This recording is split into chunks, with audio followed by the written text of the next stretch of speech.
নমস্কার, আমি শ্রাবণী। আমি আজকে আবার চলে এসেছি। মায়ের বই থেকে কিছু অংশ পাঠ করব আপনাদের সামনে। বেশ আমার ভালো লাগলো সেই জন্য। তো আপনারা যারা জানেন যে আমি অজানা সারদা থেকে পাঠ করি, তো যেসব অংশ আমি পড়ি আমার ভালো লাগে এবং সেগুলোই আমি আপনাদের কাছে শেয়ার করতে আসি। তো আজকে মায়ের কিছু অলৌকিক ঘটনা মায়ের সাথে ঘটে যাওয়া সেইগুলোই আপনাদেরকে আমি একটু জানাবো। দেখুন, মনে হয় শুনলে ভালো লাগবে। আবারও আমি শ্রী শ্রী মায়ের চরণে শতকোটি প্রণাম জানিয়ে, ঠাকুরকে প্রণাম জানিয়ে এবং স্বামীজিকে প্রণাম জানিয়ে পাঠ শুরু করছি। রণজিৎ রায়ের দিঘি আরামবাগের 1.5 ক্রোশ দক্ষিণ পূর্বে ডিহি রায়ের গ্রামে অবস্থিত। ভক্তের বাসনা পূর্ণ করার জন্য স্বয়ং ভগবতী রণজিৎ রায়ের কন্যারূপে জন্মগ্রহণ করেন। বালিকা বয়সে অন্তর্হিত হন এই দিঘিতেই। এই কথা প্রসিদ্ধ আছে। বারুণী উপলক্ষে 1 বৎসর গিয়ে শ্রীসীমা এই দিঘিতে স্নান ও বিক্রমপুরের বিশালাক্ষী মন্দির দর্শন করেছিলেন। আরামবাগ ও ডিহি রায় তার মধ্যে অবস্থিত বিক্রমপুর। 1320 সালের মাঘ মাসে শ্রীসীমা কলকাতার পথে বর্ধমানে স্বামীজির শিষ্য শরৎচন্দ্র চক্রবর্তীর বাসায় 2 দিন বাস করেন এবং সর্বমঙ্গলা অষ্টতর শতশিব ও দক্ষিণ শ্মশানের কালী দর্শন করতে যান। দক্ষিণ শ্মশানে কালী মূর্তির বিপরীত দিকে অবস্থিত ভৈরবের মূর্তির প্রশংসা করেন মা। কামারপুকুর থেকে প্রায় 14 ক্রোশ ব্যবধানে অবস্থিত বিষ্ণুপুর।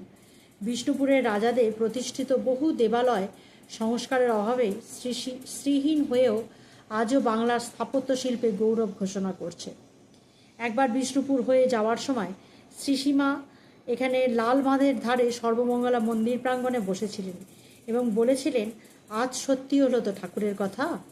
মানে মা আর কি ওই প্রাঙ্গণে বসেই কথা বললেন যে আজ সত্যি হলো ঠাকুরের কথা। তিনি বলেছিলেন, ওগো বিষ্ণুপুর গুপ্ত বৃন্দাবন, দেখো তুমি। তখন আমি বললাম, মানে মা বললেন, আমি মেয়ে মানুষ কেমন করে দেখব? তিনি বললেন, না গো, দেখবে দেখবে। শৈলানন্দকে শ্রীসীমা বলেছিলেন তিনি মাসি বাড়িতে গেছেন 2 বার। তিনি দোলযাত্রা উপলক্ষে বাগড়ি কৃষ্ণরাওজিকে দর্শন করেছেন। তার মাসি বাড়ি বাগড়ি কৃষ্ণনগর থেকে 1 ক্রোশ দূরে পিয়ারশালা গ্রামে। 1 বছর রথযাত্রার সময় শ্রীসীমা মাহেশ গমন করেন গগেন্দ্রনাথের সঙ্গে এবং প্রায় সমস্ত দিন সেখানে থেকে প্রসাদ গ্রহণ করে ও রথের দড়ি ধরে ট্রেনে ফিরে আসে কলকাতায়।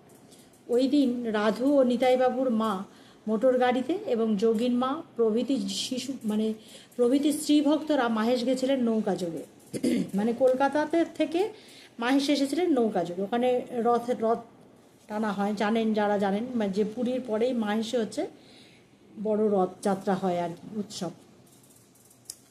শ্রীসীমা সেই সময় গিরিজা গুপ্তকে বলেছিলেন, বড় প্রত্যক্ষ দেবী কালীঘাটের মা। বলছে, মানে প্রত্যক্ষ বলতে কী বলছে, জাগ্রত আর কি, যেটা আমরা বলি যে কালীঘাটের মা বড় প্রত্যক্ষ। আমি দর্শন করতে গেছি একদিন, অঞ্জলি দিয়ে প্রণাম করে প্রসাদী সিঁদুরে এনে দিলাম।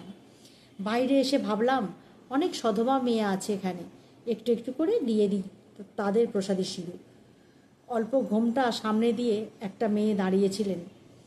তার কপালের মাঝখানে সিঁদুর দিতেই সে শিউরে উঠল ও সরিয়ে নিল মাথাটা। সে ব্যথা পেয়েছে ভাবলাম। এ কি মা, কেন এমন করছে? তখন বলছে, মানে মাথায় যেই কপালের মধ্যে সিঁদুরটা দিয়েছে তখন সে মাথাটা এরমভাবে সরিয়ে নিয়েছে এবং মা তখন বলছে, এ কি মা, এমন করছো কেন? সে ব্যথা পেয়েছে বলে মা আর কি জিজ্ঞাসা করছেন, লেগেছে কপালে? মা বা জিজ্ঞাসা করছেন। মেয়েটি একটু চুপ করে থেকে বড় বড় চোখে তাকালো আমার দিকে। তখন দেখতে পেলাম আরেকটি চোখ তার কপালে, মানে কপালেও একটা চোখ রয়েছে। গায়ে কাঁটা দিচ্ছে দেখুন। মানে মা স্বয়ং সেখানে দাঁড়িয়ে আছে শ্রীসীমায়ের হাত থেকে সিঁদুর পড়বে বলে। তো মা যেই কপালে সিঁদুর দিয়েছে তার তো ত্রিনয়ন, হ্যাঁ, সেই নয়নে লেগেছে। এই যে মা বলছেন দেখুন, আবারও বড় বড় চোখ করে তাকালো আমার দিকে। আহা, কি দেখালে মা! তখন সে দেখছে কপালের আর একটা চোখেও সিঁদুর লেগে আছে। মানে মা তো কপালে সিঁদুর পরিয়েছে, সেই চোখের ওপর গিয়ে সিঁদুরটা লেগেছে, সেই জন্য সে শিউরে উঠেছে। তখন আমার মানে সেই কথাটা চিন্তা করে যে কি দেখালে মা, মানে ত্রিনেত্র রূপটা তো দেখতে পেলো, সেই হিসেবে তার তখন মানে একটা এতে চোখ বন্ধ হয়ে এলো। এই যে চোখ আমার বুঝে এলো, এই বলতে বলতে আর তারপর দেখি, মানে যখন আবার চোখটা খুলে তাকিয়েছে তখন তারপর দেখি ওই মেয়েটি আর সেখানে নেই। দেখুন এখন আমার গায়ে কাঁটা দিচ্ছে এগুলো ভাবলে, যে আমরা ভাবি ঈশ্বর আছে কি নেই, আমাদের মনে কত দ্বন্দ্ব, তাই না? আমরা বিশ্বাসই করতে পারি না। কিন্তু কথাতেই আছে জানবেন যে বিশ্বাসে মিলায় বস্তু, তর্কে বহুদূর। তো মা কিন্তু এই কালীঘাটের মাকে প্রত্যক্ষ দর্শন করেছিলেন, তাই জন্য বললেন, নিজেই বললেন যে এই মা কিন্তু বড় প্রত্যক্ষ দেবী। ভক্ত পরিবারের আমন্ত্রণে 1317 সালের 18ই অঘ্রাণ কলকাতা থেকে রওনা হয়ে পরদিন শ্রীসীমা ভক্তশ্রেষ্ঠ বলরাম বসুর উড়িষ্যায় জমিদার কোঠারে পদার্পণ করেন। সেখানে তিনি সরস্বতী পুজো পর্যন্ত 2 মাসের একটু বেশি সময় বাস করেছিলেন। ওই পুজো উপলক্ষে উৎকল দেশীয় যাত্রাগান হয় সেখানে।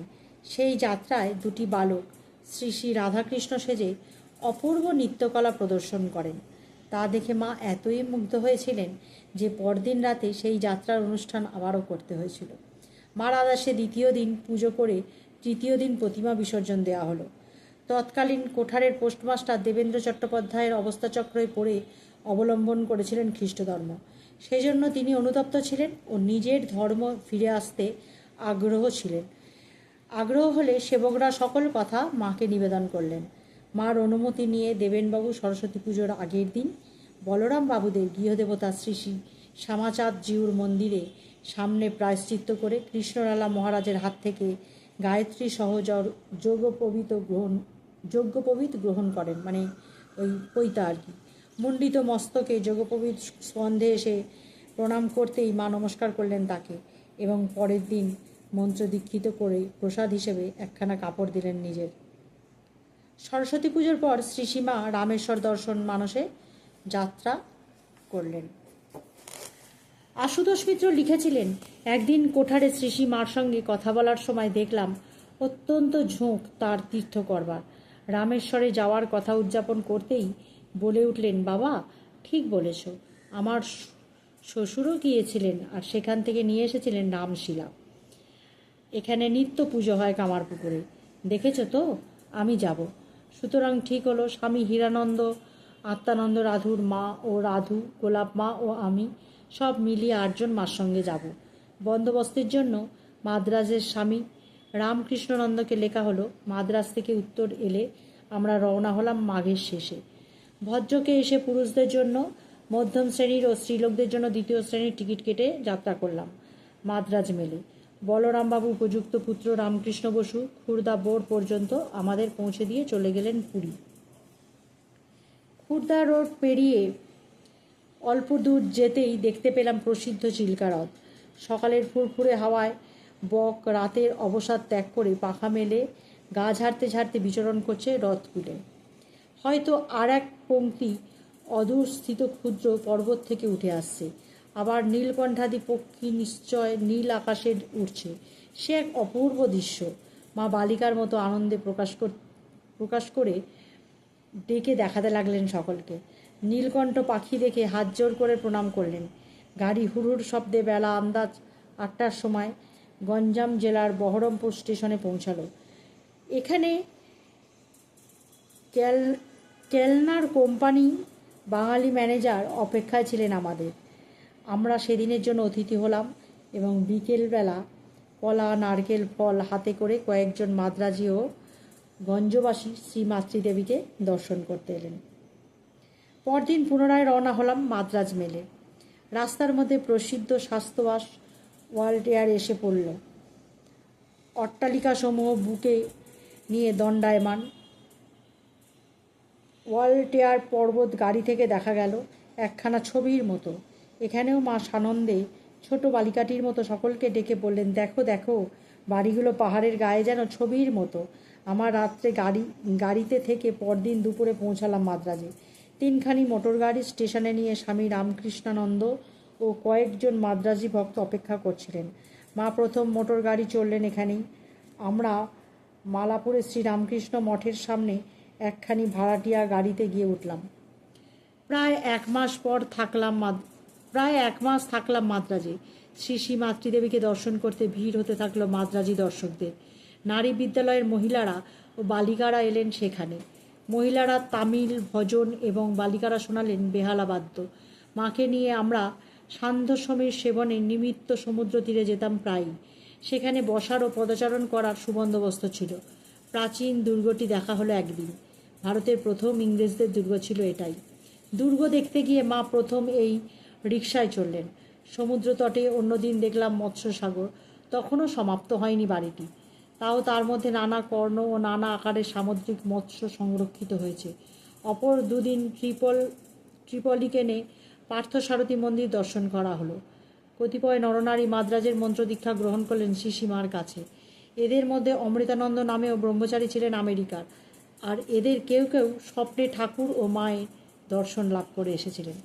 মানে অত যে ভক্তবৃন্দ আসছিল, তো সবাই মায়ের কাছে দীক্ষা নিতে এসেছিলেন, আবার কেউ কেউ কিন্তু ওই স্বপ্নেও মায়ের দর্শন পেয়েছিলেন, তাই তারা মাকে দর্শন করতে এসেছিলেন।